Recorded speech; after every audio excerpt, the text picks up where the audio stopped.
मित्रांनो, तुमचं साहिल मुल्ला व्लॉग्स या यूट्यूब चॅनलवरती पुन्हा एकदा स्वागत आहे. मित्रांनो, आपल्या सगळ्यांना एक आतुरता होती की आपल्या सगळ्यांचा लाडका द्वादशम हिंद केसरी बक्कासूर मित्रांनो तर कोणत्या मैदानामध्ये पळताना दिसेल. आणि मित्रांनो, तो क्षण आलेला आहे.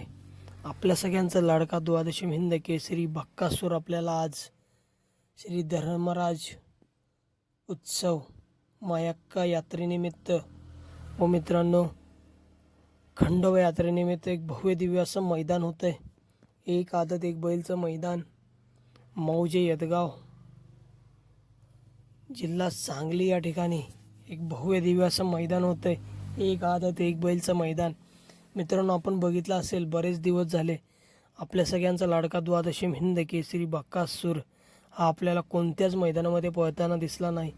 आणि मित्रांनो, कारणही तसंच आहे. आपला देव बक्कासूर मित्रांनो मध्यंतरी आजारी होता आणि एक 10 ते 15 दिवस मित्रांनो रेस्टवरती ठेवण्यात आलेला देव बक्कासूरला. आणि बक्कासूर मित्रांनो या महिन्यामध्ये भरपूरच असं पळाला नाही कुठेच. आणि मित्रांनो, आत्ता आज जे मैदान होते श्री धर्मराज उत्सवानिमित्त व मायक्का देवीच्या यात्रेनिमित्त आणि खंडोबा देवाच्या यात्रेनिमित्त मौजे यदगाव येथे एक आदत एक बैलचं मैदान होतं आहे. त्या मैदानामध्ये आपल्या सगळ्यांचा लाडका मोहिल शेठ धुमाळ सोसगाव यांचा द्वादशीम हिंद केसरी बक्कासूर हा मित्रांनो आज 100% आपल्याला या मैदानामध्ये पळताना दिसणार आहे.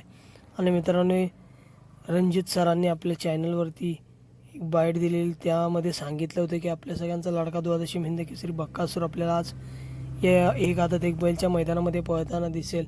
आणि मित्रांनो, आज पहिरा पण टॉपचा असणार आहे आणि आज गुलाल 100% फिक्स असणार.